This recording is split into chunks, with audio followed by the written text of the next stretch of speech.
Hello and welcome to the first in a series of online education sessions from Salts Healthcare, where we plan to explore different areas of practice related to the specialist sphere of stoma care, and perhaps, for some of us, discover something new and beneficial that we can use in our clinical practice.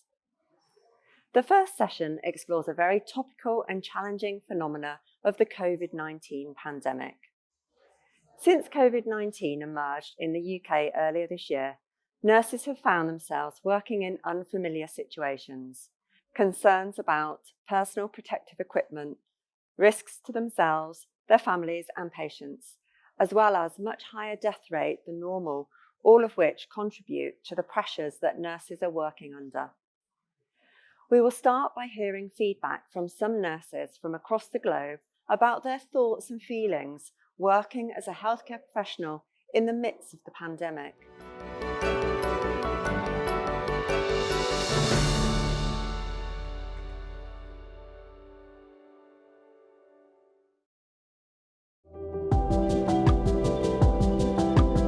We had to risk manage and call the morning of the meeting, arrange the home visit, obviously you're speaking to them, but also then the day you're visiting to call again just to double check there's been no new symptoms, nobody in their family, nothing has changed. Then you get there, you take in literally what you need in a plastic bag. You don't take in your home visit bag, you don't take in your laptop, anything at all. You have to, in the car before you go, you put on your pinny, your mask and your gloves, and you go into the house like that. So that's really, you take away, especially when if I've met them in the Priory, that's funny, if they're from Sandwell, that's my first visit to them. And we ideally spend as little time as possible in there with them. They expected that a lot of patients would be admitted and would be very ill. And they also made a new ward, a COVID-19 ward, all patients with symptoms, and that was nearly everyone at one time, had to go there first, and before they could go to the ward where they belonged. So everyone with stomach pain came there. In the beginning, only in terms of the fear around what might happen. We were very lucky in that our hospital was always going to be dedicated non-COVID. So when we thought that COVID was going to be a real problem, it was decided that the two other hospitals, the Royal Adelaide would be the main hospital for adults, women's and children's, obviously for children, and then Flinders for women. So we were always going to be the non-COVID hospital. However, in the beginning, no one really knew what to expect, and so initially it was a really scary time. So when the pandemic first hit us, I think it was like a tsunami overnight, and every day was so different and things were changing on a daily basis. So, and because our practice is a face-to-face, like Margie said, and hands-on situation, initially in the first instance when we went to, I think, stage 2 or stage 3, the contact had to stop. But so we had meetings after meetings with managers and sub-managers and so forth, and infection control. So we really had to prioritize, and we had to really triage ourselves what to do. That was the first stage, and then the second wave, the second tsunami came in a couple of months ago, and that really up until then we didn't have any COVID cases in the hospital. But when the second stage came and Melbourne went into stage 4 of their lockdowns and shutdowns, because we're a regional centre, we were in stage 3. But still, then we started to have our first 2 or 3 cases. During the pandemic in Cork, while our numbers were not as big as obviously in Dublin, because of the size of the population, our clinic was immediately affected. Our outpatient clinic was closed because in our hospital. They use the outpatients department to triage and to treat the suspected COVID patients. So we're set in the middle of outpatients department. So there was two streams. There was the non-COVID patients who went into the regular accident and emergency, and the COVID or suspected COVID would come through outpatients. So we had all the emergencies and also the rectal patients that we had a full inpatient load through the pandemic that we had to provide a service for. There was many challenges. We found, I suppose, the inpatient care, but also our access to patients, because if they were in contact with other, possible COVID or whatever, we had to rely an awful lot on the ward nurses to provide a lot of the education, obviously guided by ourselves, but it really highlighted to us that, staff education on the ward and the skilling of those staff is not an option going forward, because they will be vital to providing a stomach care service going forward. So I think for the patients, it felt very alien to them, and it was difficult to communicate with some patients. When you've got a mask on and a visor, they can't see you, your lips moving to be able to make out what you were saying if they couldn't hear you very well. And I think that was really the main hindrance. It wasn't so much that you were wearing protective equipment because you were worried you might catch something from them. It was the fact that they couldn't communicate with you very well, which was the difficulty. What I would also have noticed during the pandemic is that there was a lot of unrelated calls that people, because they couldn't get access to their GPs, the amount of virtual clinics and telephone calls was, had increased quite a lot. I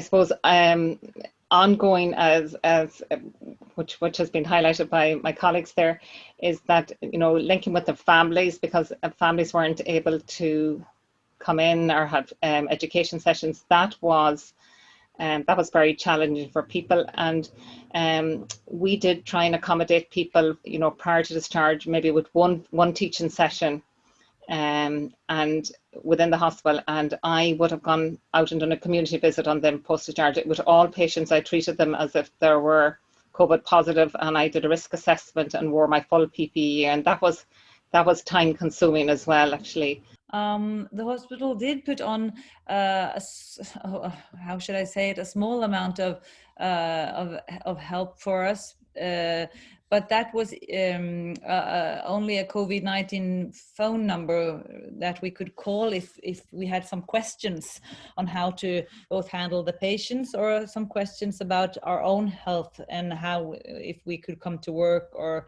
something. But other than that, I must say I can't feel that they have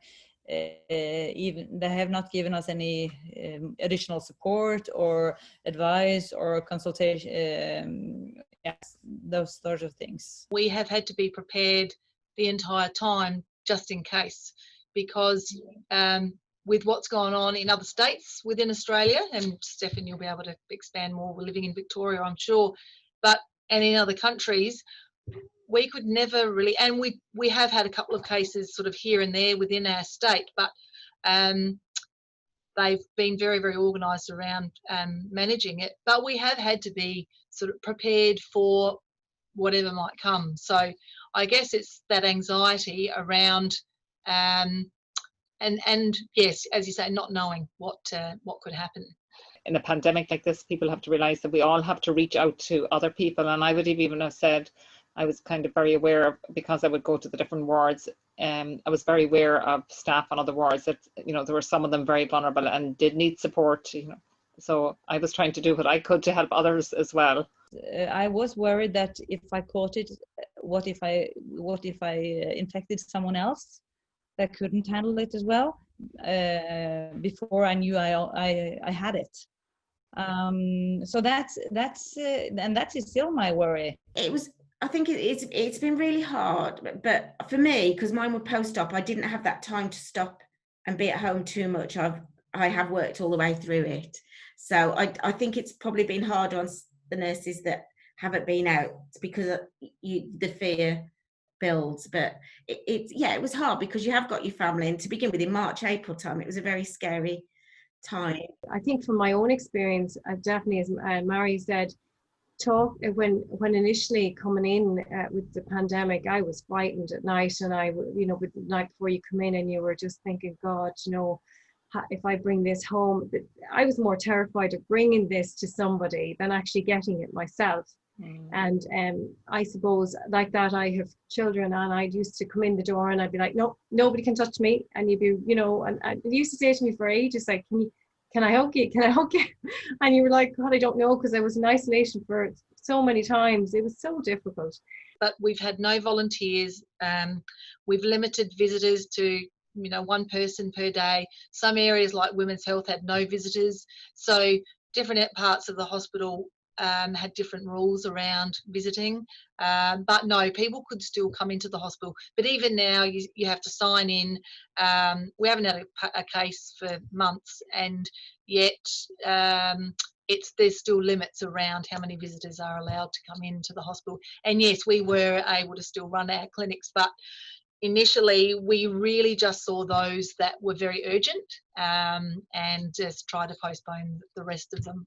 Wearing the PPE is horrible. There's no other word to describe it. It depersonalises you to the patient. It puts a barrier up. You can't understand people because you lip read. It's hot on the wards. In the summer we've had lovely weather, but literally nearly passing out in the side rooms because it's so hot with your mask on, and you can't wear your glasses because they steam up, so that they're up and down, and it's and that's on the wards. And then when you go into the patient's house, obviously that's their first impression, and they're having a rubbish time, and you're trying to be there, just not always practically their psychological needs, and they can just see your eyes. I find that I hate the PPE at the best of times, and going into ICU when you got the face shields and multiple layers. And the glasses fogging up, that's probably the worst thing out of everything. It's hot, and it's quite it's draining, but I guess the amount of time that I do it compared to the amount of time your ED staff and those that are looking after COVID patients and are just wearing it all shift, for me it's just on the odd occasion. I haven't had to do it a huge amount, but it's not fun. To begin with, it was all very alien, having to wear masks, gloves, aprons and a visor when we were doing care, but we very quickly got used to that. I personally never felt that it was an unsafe environment. It was unusual and we had to adapt, but I think as specialist nurses we do adapt very quickly to change and to altered environments. So we very much follow the rules. Everybody was following the rules, and there was a great sense of camaraderie throughout the whole hospital. So it was very clear to us that if we were doing close-up personal care with patients and doing stoma care, that we had to protect us as well as them, because obviously patients coming in as emergencies, you didn't know whether they got COVID or not. We have to wear a mask and a face shield. We've only been wearing the face shields now for the past 2 weeks, but as you said, Angie, it's a really impersonal thing, and depends on what you're doing and so forth. Like I said, part of our job is also we do PEG tubes, which are feeding tubes, which get inserted in the stomach. And I was called down to the emergency department last Friday, and I had to reinsert one into a 9-year-old autistic girl who started to fit on me. Well, you can imagine the pressure, the heat, and after 20 minutes, when I got out there, I just had to stand against the wall, and I was just absolutely soaked. We had some precautions at the beginning. I had to use a mask, and I had to use what do you call it? An apron and long sleeves. But that was only when I cared for the stoma itself. Just talking to the patients, I just needed the distance. I did find it difficult to communicate with the mask more than, I found that they didn't recognize you as easily. Normally you go to a patient and they recognize you automatically. Oh, hello. And, they know what you're there for. They know that you're there to, it really is, I suppose, because it's your one-on-one patient relationship, it really helps you and your job and to provide your service. But when they don't recognize you automatically, if, like I found myself lifting the mask off just for a second, hi, it's Mary, whatever, and put it back on and work away, just so that they could see my face, they knew who I was, I suppose to allay fears for them, I suppose, really. And I suppose sometimes, you are a bit muffled under the mask, and I found, you had to speak slower so that people could understand you. So it was challenging to communicate with the PPE, but obviously it's vital. And yeah, sometimes it was a little bit thin on the ground. To start with, the PPE was very difficult. I myself was in isolation 3 times, having been with patients that were positive with not full PPE. But because of those 800 staff out at one stage here, we were brought back before the full 14 days were up, because we were running out of staff. The PPE itself, to me, it was definitely a disadvantage for patients, for them to understand you when you're starting to educate them, because it is muffled, and those who are deaf, you really do find you're raising your voice and nearly shouting in some ways, which is not me anyhow. I'd be much more of a quiet speaker, and it definitely is an adjustment. And like Mary said, we're slowing down the speaking and explaining much slower and clearer for them, and it is working. But as Mary said, and Rita, like, they just don't visually see you anymore. They see the uniform and they know us now as the Stoma care nurses, but I don't actually know if they see us without the mask. They probably wouldn't know us. And like even the idea of going to somebody's house and putting on the full PPE gear, that was a challenge too, like the person, wasn't COVID positive, but like the neighbours would be looking, saying she's all dressed up in her gear, going in to see that person, so it was automatically putting that person into a category. So that was I found that a bit of a challenge. Patients whose first language is not English, it was very difficult to communicate with them, but we learned to adapt very quickly by using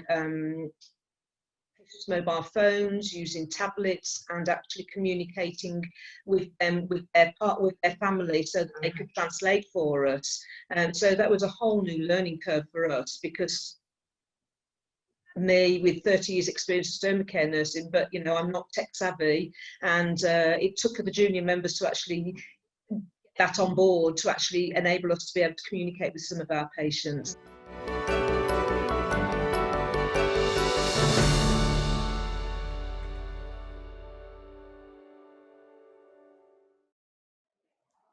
It's interesting to see such differences between each country, or even each area of a country that has been affected so differently. Norway were ready for the tsunami of cases that hit the US and the UK, but it didn't happen, or it hasn't happened yet. Stark contrasting numbers of cases across the varying regions of the Republic of Ireland. But despite such differences, there are a number of similarities between the practices of healthcare professionals, despite the many millions of miles between us, highlighting that we are all in this together, fighting this destructive and cruel virus. I recently read something by Klaus Schwab, the founder and executive chairman of the World Economic Forum, who suggested the pandemic represents a rare but narrow window of opportunity to reflect, reimagine, and reset our world. Next, we will hear from Carolyn Crowe, who will explore some of the learning that we can all acknowledge and perhaps reflect upon as a result of experiencing and working throughout this pandemic. Carolyne has a master's degree in workplace health and well-being and continues to research this field. She is a master trainer in disc behavioural profiling and a CAB trainer in stress management and well-being, a certified trainer in resilience, a mental health first aider, and an honorary lecturer of the University of Liverpool. Loving a challenge, in 2017, Carolyne ran 10 marathons in 10 days, raising over $120,000 for the Brook charity.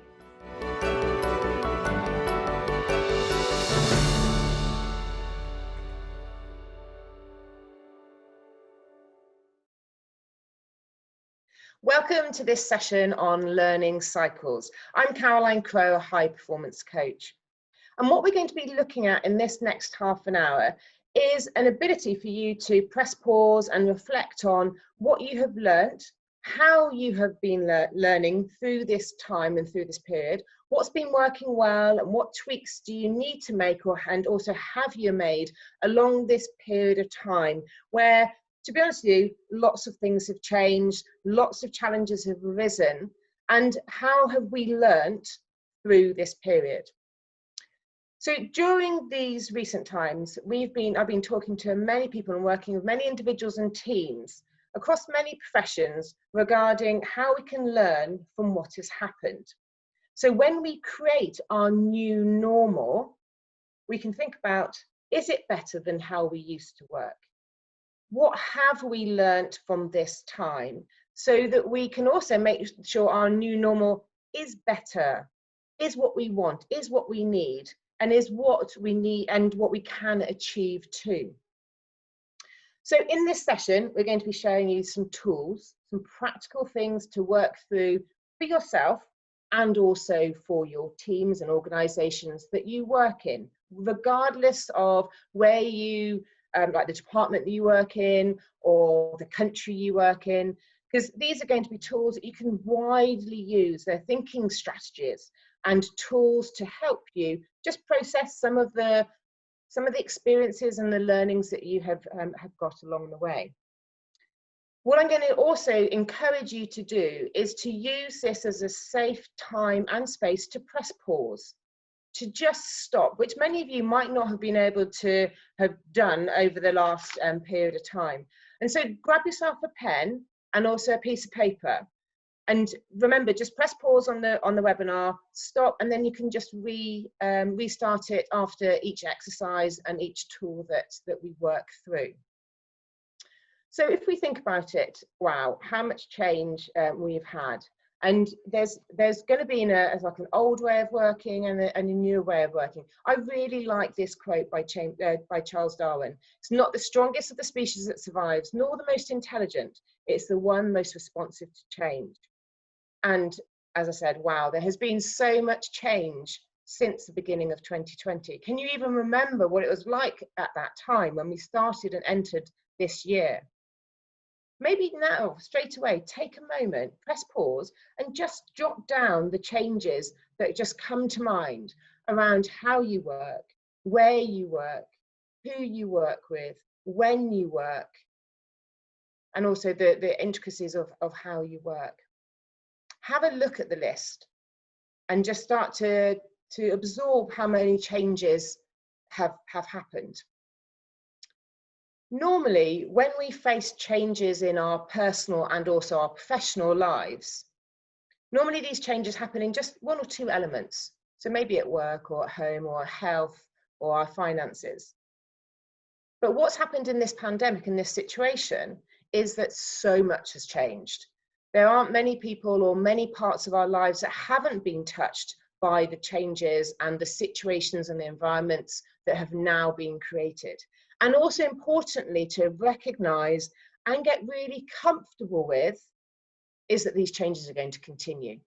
And to think about them like cycles of change where we can then have the opportunity to learn from them. And that's what it's looking at, how we can learn from these opportunities and open our mindset. Because one of the really key challenges when we think about change is our response to change and what happens to us in just even in our physiology. So we get an increase in our adrenaline, we get an increase in anxiety and fear because we tend to fear the changes because there's uncertainty. There's a lot of emotions wrapped up in it. So we have an emotional response to change. It can increase our stress levels too. And when we're in that state, what happens to our learning ability is it becomes really narrowly focused on the stresses, the worries, the concerns, the negatives. And so we're not actually even responsive or able to change and have that open mindset. So it's just being really aware and thinking about what has been your response to change, Have you just been on survival mode? Many people have.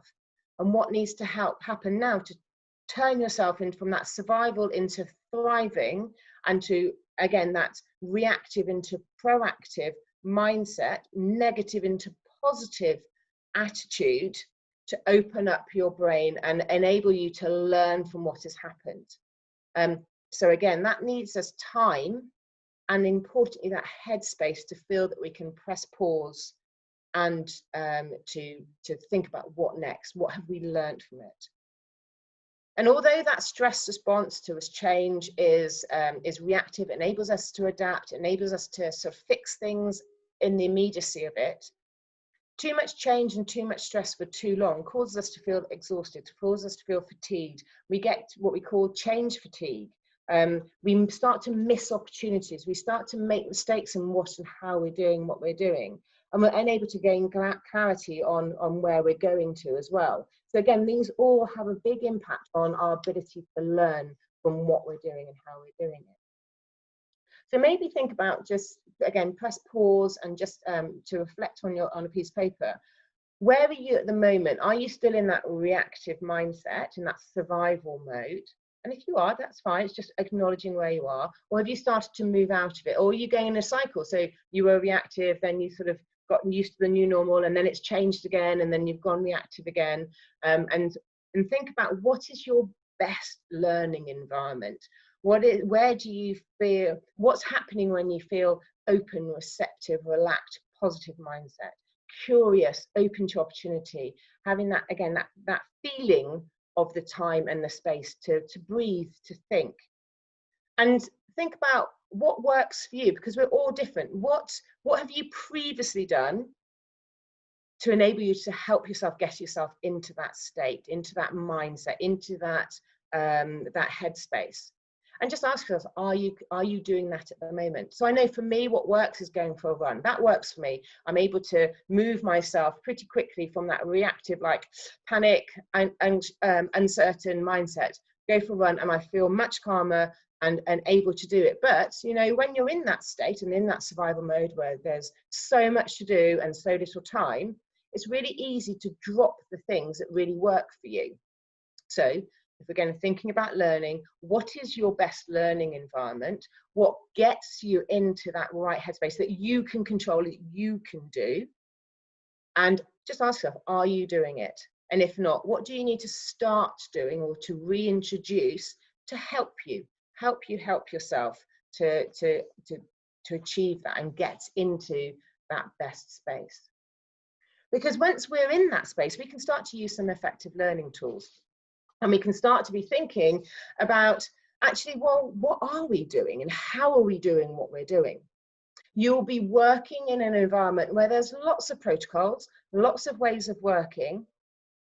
But actually, how often have you stopped as an individual, but also importantly as a team, because most of you will be working as a team, and then in a wider then as departments and organizations, to actually think about, not only what have we told ourselves we need to do in terms of our protocols, but actually, what are we actually doing? How is work actually being done? And are we being open and honest about that? We'll have a look at that in a minute. So how are you learning? So how many of you, the first question really I have is, how many of you have been creating and keeping a weekly learning log? So at the beginning of lockdown, what have you learned? What have you done? What have you changed? And then on a weekly basis, because there have been so many changes, it's been so rapid and there's been a lot of uncertainty. So weekly learning logs can be really, really useful, just to take those moments. And that's probably going to be also important for you to schedule that time into your week.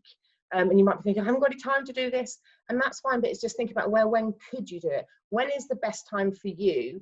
Is that, because everyone's different. Some people are much more reflective in the morning or in the afternoon or after they've done their first sort of chunk of work, but just to stop, pause, and to write some stuff down. And you don't have to remember, you don't have to do all of this by yourself. You could do this as a team. Asking yourself, and get really quite boring with asking yourself and asking your team members, what's working well at the moment, what's not working well, and then starting to map it. So if you haven't done it yet, that's fine. Do your initial, like, what has changed, what have we learned so far, and then start to implement maybe just this, creating this reflective space where you're just keeping the weekly learning log, and that can work really well. Take 5, and this is just literally taking 5 minutes check-ins with your whole team. So with those that you're working with, little huddles, getting together, or if you work by yourself, with yourself. So maybe ideally, if you could do it twice a day would be fab, but if not, just once a day. Like, what's worked well, what hasn't worked well, that adds into your weekly learning log, and that works really, really effectively. And those chances of check-ins are also really good in terms of team bondings and getting the collective thought together, because that's key. And also by talking about things and asking other people's opinions, you start to develop that curiosity and the learning potential. But it comes from having that open, honest, curious mind where we just go, there's no judgment. So really moving away from language like, why has this been done? Why is like verbal finger pointing. So describe to me what happened today. Describe to me what we've learned from this situation. Talk to me about asking questions that start with what, when, who, where. Describe to me, tell me more about. So again, you're just creating that nice open environment where we just talk about stuff like what's worked well today, what hasn't worked, what's working well with that protocol. Describe to me how you're doing X, Y, and Z. So again, we start to see not only what we thought we were going to do, but what actually happened. And keeping a visual, so if you're working in a team, the visual collective thought. So if you're working in a space where there's a whiteboard, put the whiteboard up, and just get other people just to write down what's working well, what's not working, what their thoughts are about certain topics or certain protocols or ways of working or parts of the system that you're working in. So you just get all that collective thought there and in people's minds, because it's somewhere really nice and visible. If you're working remotely, what collaborative workspaces are you using and tools are you using online to, again, gather those people's ideas? So we all have different systems, but what apps are you using, what teams, maybe using Microsoft Teams, maybe you're using some Zoom whiteboards as well. So the question really is, how are you getting that collective, effective learning information? Because I think it's important to remember that we are all looking at the same landscape, but from different perspectives.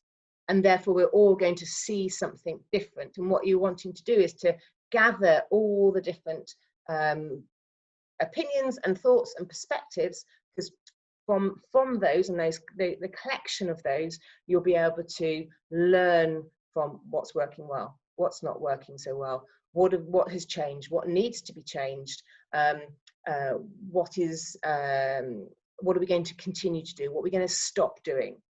But actually, again, by getting that collective thought.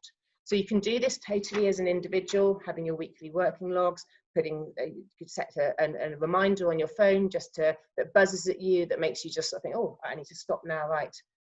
Have that sort of daily reflective time, visible sharing of ideas if you're working in a workplace or even online and with remote workers as well. So I think that's really important, because we know that the world of work is messy, and how work is actually done and what is actually happening isn't necessarily what it says in the protocol or what a manager thinks is being done. It's about really, really important to collect the data and the facts of what is actually being done. And you can only do that by having these debriefs, having these reflective spaces, and continually doing this to make it work for you, your team, the organisation, the patients under your care, depending on which sort of aspect of work you work in. So we can capture the thoughts and learn from them, which is key. This, I think, is something that I've been using a lot, and I think is really useful to share with you at this moment in terms of we're in this crisis, we're in the pandemic, but you can use it in everything. You don't have to have a pandemic and a big crisis in order to use this sort of model. But this is, again, just thinking about how can we collect the thoughts of from our team, how can we make sense of those, and how can we make sure that as we learn and grow and develop, as we have different environments and different experiences, that we learn from them. And we also importantly don't drop balls, because I think it's easy to drop balls because we're just being in that reactive state, and we haven't sort of taken those moments to have that continual learning process from it. So this is known as sort of collective sense making as a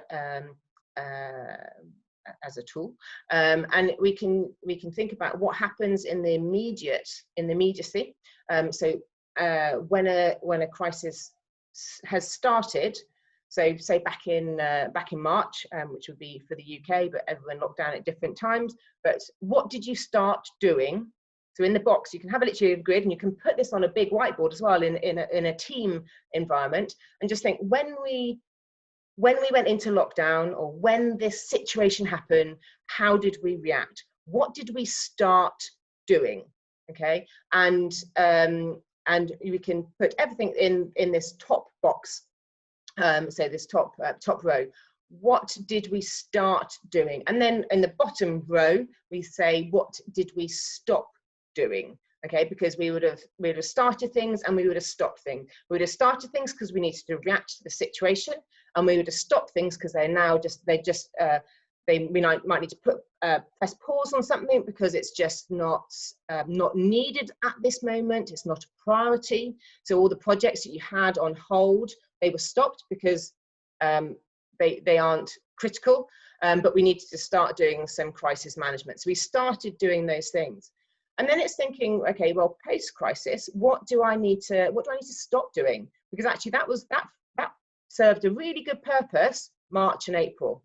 But we're now later on in the year and years moving forward, and actually we don't need to do that anymore. It was a sticky plaster, and we need to stop doing that. So in that top left-hand box, you can start to think about all the things you started, but now actually you need to stop doing because they're not important now. They're not a priority now. They're not a sustainable way of working. And that's one of the key things. Are you working in the same way as if it was right at the beginning in that crisis moment? Because if you are, then is that sustainable? Because what we want to do is prevent us and our teams from burning out. So what did we start doing that we need to stop? So top left-hand box. What did we stop doing because we're in that crisis situation? And actually, we don't need to restart. We can just let it go. It's now the world of the work that we work in now means that's just null and void. That's null and void. That's not a priority. It's not important. We've just totally skipped that as a step that we need to do. So what did we start that we need to stop? Because it was a reactive part and it served its purpose. What did we stop that we're just not going to start again?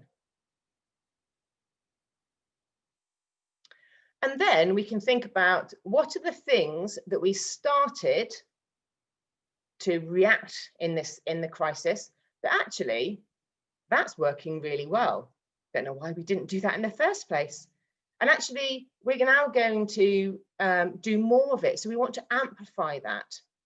So this is like our new way of working, because it shows the outcomes when you've done your collective collective collaborative reflections of what's working or not working. This is working really well. So let's do more of it, or let's continue to do it. So it's going to be those things in the top right-hand box. And then in the bottom right-hand box, we're going to be having the things that we started, but we now need to stop doing. And so these are the things that we had to stop. So these are going to be things that we stopped, but we now need to start redoing. So for some people, it might be things like auditing. We had to stop it because it wasn't a priority at that moment. Some of the projects that you would have had on board, which you were going great guns with at the beginning of the year, but then actually you had to just, again, press pause on them. But actually now, yeah, there's no reason not to start those again. So those old ways of working can start again. So what we want to be doing is thinking about what's on that right hand, well, what's in each of those boxes, what tasks, what tools, what roles, what we're going to do more because it's working really well, what do we need to restart because we've just pressed pause on, and what can we let go of? Because either it was a quick fix at the start and it's served its purpose, it's on that top left-hand box, or it's just something that we just don't need to start again. We've gone past needing that as an old way of working. So you can create your new normal, but there's a collective purpose and reason behind why you're doing what you're doing. And getting your team and those that you work with to have their input into this. So this is not just for one person to do. You can do it for yourself as well. You can do it personally for yourself. You can do it with your family. But if you are working with others, then get everybody else's inputs as well, because they might have thought about something that they stopped doing, but actually they need to start doing again. There's no reason they're not. And the consequences could be quite negative if they don't do it. So this is a useful tool you can use for that. And then when you're making decisions off the back of your reflections, I like using this as a model. Because it's cyclical, because it takes us away from black and white thinking and decision making. And if you think about the majority of the decisions you make, many of them will be linear. If I do this, I'll get that. And it puts quite a lot of pressure on, oh God, but if I do that, then I'll get that. And then it puts a lot of pressure on that end outcome. Whereas this way of decision making enables you to take the pressure off the end decision, takes the pressure off the decision maker. It takes it sets the expectation that this is a cycle. And so what we'll do is we will observe, we'll look at the facts, we'll make a decision, we'll act on it, and then we'll look at the results of that. And then we'll go through the same thing. So no decision is an end decision. And it's a constant evolution rather than a fixed end point. So when we observe things, and we start with that first part, it's really thinking about what are the facts of the situation, and using only the facts, not the emotions. So what is happening? What is working? What isn't working? What work is actually being done? And then we can orientate them, so we can evaluate them. We can make sure that we're not putting sort of catastrophic thinking in. Are they reliable sources? Where's the information coming from? Again, orientate those facts. And then we need to make a decision. So what could you do? Remember, under stress, our options narrow, because we get very narrowly focused on the problem and the stressor and the challenges, rather than again wanting to get into that headspace and that mindset and the attitude where we've got that open, collaborative, curious, interested and intrigued mindset where we look for opportunities. So we want to be able to be in this space when we're making our decisions. Creating 3 courses of options and action can be a really useful tool at this point, because it gives us a choice. So we can do A, B, or C. None of them might be perfect, but we're going to choose maybe what's the least worst. And that's fine, because it's just a choice. We need to make a decision, and then we can decide decisively. And then importantly, really important, to act. So when you make a decision, it's really important to execute it, to be clear, be direct. Don't be tentative in your decisions. And then we go back to our observation. So what's working, what's not working, what's the impact, what's happened, what will we do off the back of it? Do we need to have a next cycle of decision making?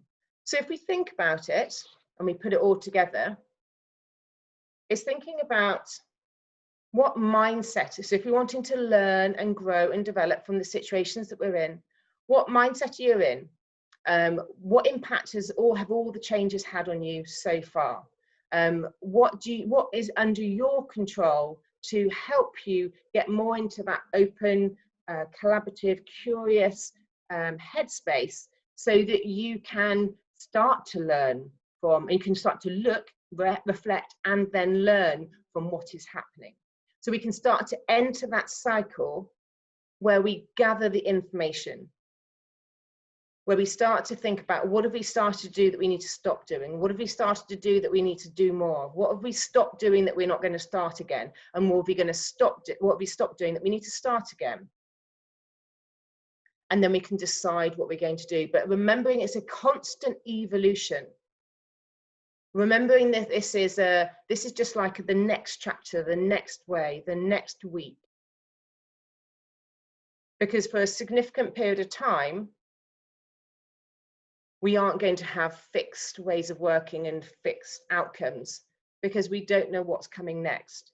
So we need to get used to being on this cycle and get comfortable with being on this cycle and feel control and managing ourselves whilst we're on this cycle too. So we can stay in that proactive, positive headspace, mindset and attitude. So the thing to think about is, from what you've listened to so far, what are you going to start doing? What tool could you use? What are you going to stop doing because you know it's not helping you at the moment? And what are you going to continue to do because actually you realise that you're already doing some of these things and it's working well for you. So what are you going to start doing? What are you going to stop doing? What are you going to continue to do? And maybe just press pause and to write that down. So thank you for listening to this short video on learning cycles. If you have any questions at all, please do just ask. I'm more than happy to receive an email from you and bounce ideas and thoughts off me. It's really not a problem. Hope it's been useful for you, and I look forward to hearing from you.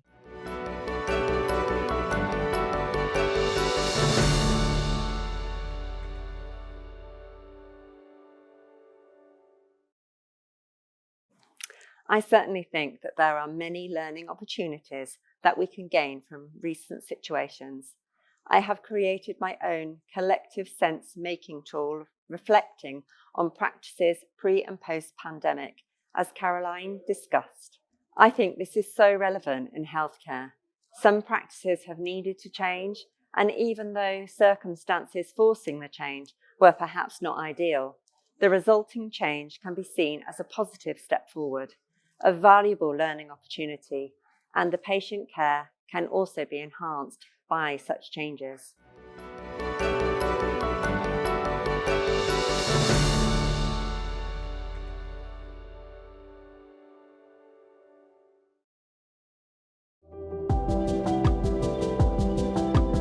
When it all sort of first hit and no one knew what was happening, and we had that, high level of anxiety around this, massive unknown, we had similar kind of things, daily meetings. So we had senior nurses meetings, which were held by our director of nursing. So us as senior clinicians could understand the plan of management when it came to COVID. And so early on, I felt very supported around that I was going to be looked after, as I said, well supported, because the state government very, very early on had a plan around managing COVID within South Australia, and that was collaboration between both the private and the public hospitals. Actually, the pandemic was good to me, to my clinic, because like I told you before, the retired nurses came into work again, but they weren't needed, but they're still there. So while I, before the pandemic, only had 1.5 days of Stoma care clinic, I now have 3. I mean, I work in a very big teaching hospital, and we're a regional centre for very many specialities, including the biggest ITU in the region. And as a consequence, a lot of the patients that came in with COVID who needed intensive care services were actually transferred over to our hospital from many of the local hospitals and from the whole region. And in that sense, we didn't really find that we were affected greatly by the amount and the illest patients who were brought to the hospital. And the pandemic was actually managed behind closed doors within the intensive care units. So for my team, we continued to come to work, and we were looking after patients who were outside of the intensive care unit. But I don't think we felt the full impact of it because everything was happening behind closed doors with obviously designated staff who've got the experience to look after them. They did. I mean, it's hard when you have an NHS contract, but you're not in the office. But that's community working, really. But there's no.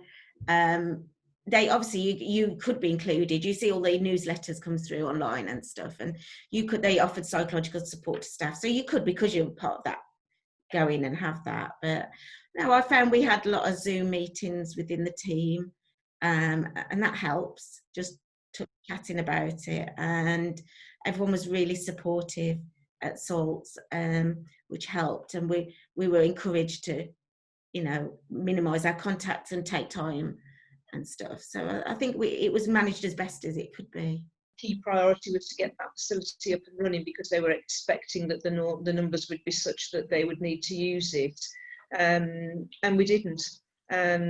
Nurses went over there for training, not from my team, but nurses from general wards went over there to be trained, and it was all set up, beautifully laid out with lots and lots of beds, and it didn't get used, which in a way was great that it wasn't used, because it meant that we were able to manage the numbers of patients coming through on our own sites.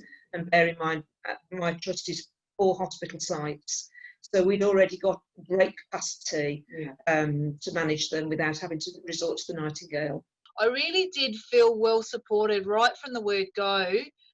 Once that initial week or two was over, and I guess from the perspective of being a nurse, we never actually really know what a patient's got anyway. So I think we're always of that mindset of, protecting ourselves and wearing PPE when we need it. So from that perspective, I did feel, but in saying that, COVID didn't take off here. So we never, and look, we had to go down and line up for PPE and things like that because it got stolen, and people did go a little bit crazy in those initial phases. But had it taken off, I probably might well have had a very, very different mindset. But as I said, I did feel really supported. And when we would have daily meetings, so when we didn't know what was happening, as I said, in those early days, our divisional director held a daily meeting via Zoom or Teams or whatever, so that which we'd attend.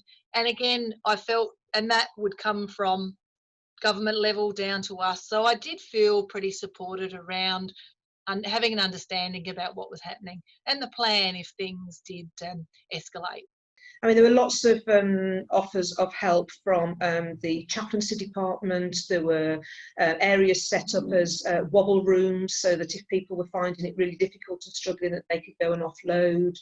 Psychology support was pulled in for the nurses, the staff, rather than patient services. And that is still ongoing today. So lots of wellbeing sessions and support for those individuals that were finding it difficult. I have to say, on the whole, the majority of nurses I've spoken to have continued to work, and it's not been too difficult for them. I think the people who have struggled the most have been those who are really embedded in that intensive care area where patients were just incredibly sick. They were full with 200 beds, they were full with sick patients.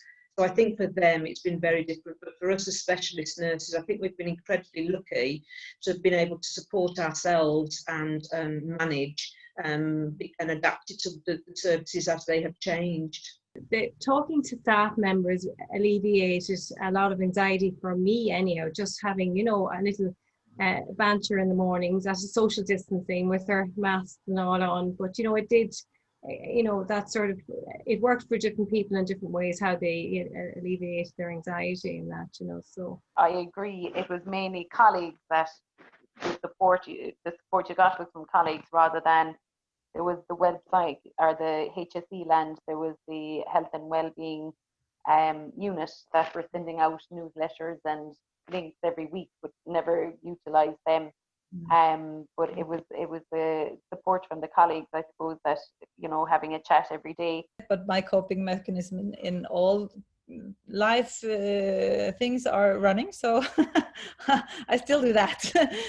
A lot of that. So running in the woods by myself, that's my coping mechanism.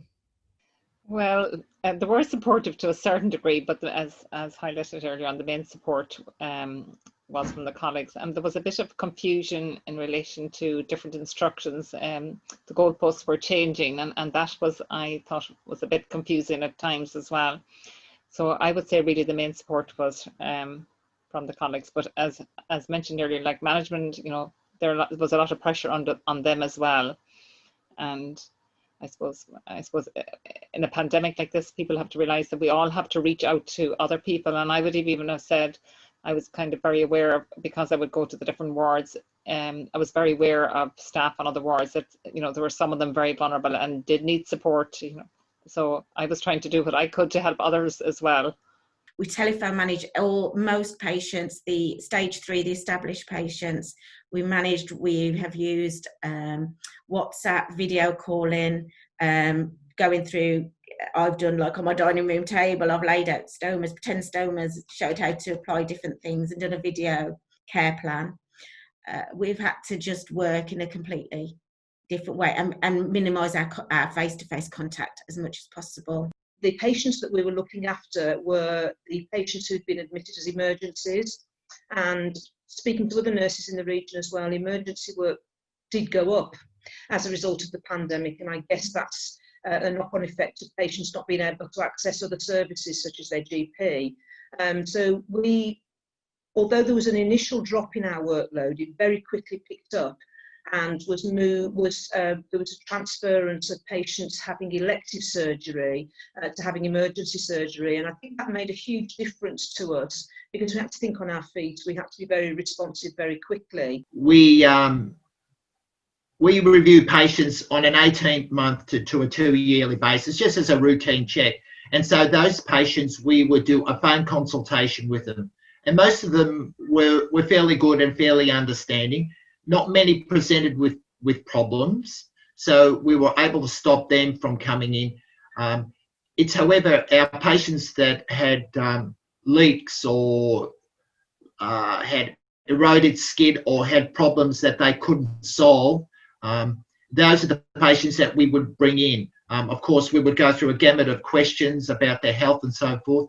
And as Margie said, when our first wave hit Victoria, we had one nurse at the front door with a thermometer taking everyone's temperature.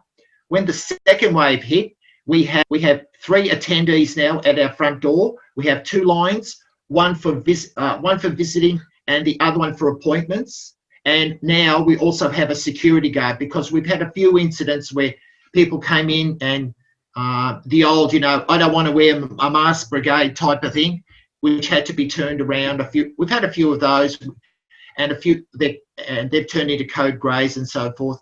But generally, people are very, very, very patient. People have been very supportive, and a lot of people were more than happy to postpone their outpatient reviews and things like that, because they were frightened too. So a lot of people didn't want to walk into the hospital. So when we were starting to cancel outpatients and or reschedule, we had a lot of people ring us and preempt it. So that was good, because we weren't too sure how it would go. And with some people, they still wanted to be seen no matter what, and some people we still had to. But yes, on the whole, most people were really good and were very understanding, because they know, and a lot of people just didn't want to step foot into the hospital.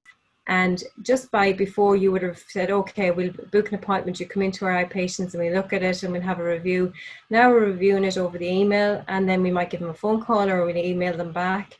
And often those patients don't need to come near us at all. So it's just a little reassurance, or maybe just a bit of guidance towards some treatment like powder or seals or whatever, and we send it out in the post to them, and then we follow them up with a call in a few days' time, and if everything's fine, then we send them a script.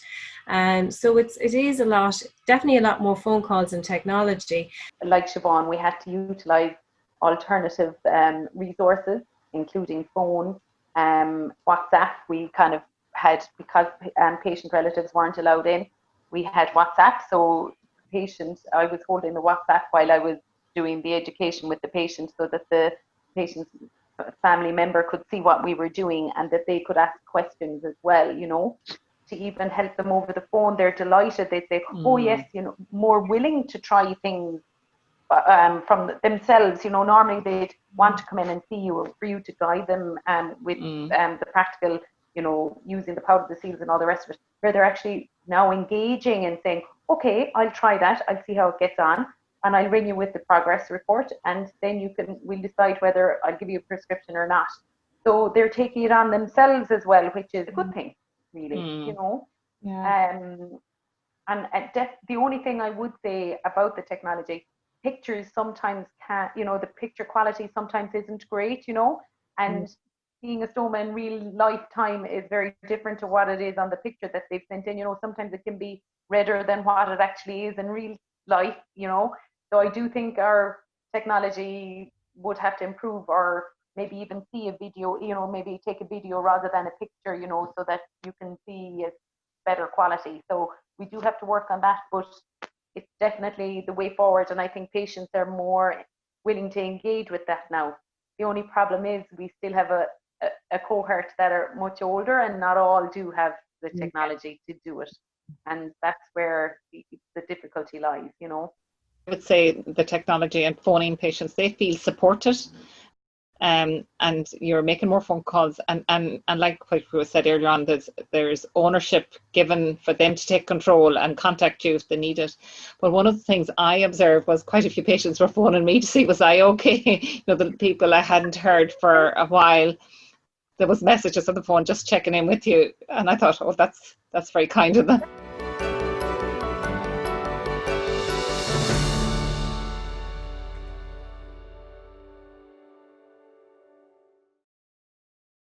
Without doubt, using 21st century technology can and does enhance the care given to our patients, whether it's using FaceTime or WhatsApp to teach patients as a family, as highlighted by some of our colleagues in Ireland, telephone clinics in Australia, or a virtual clinic on one of the many platforms available from the UK.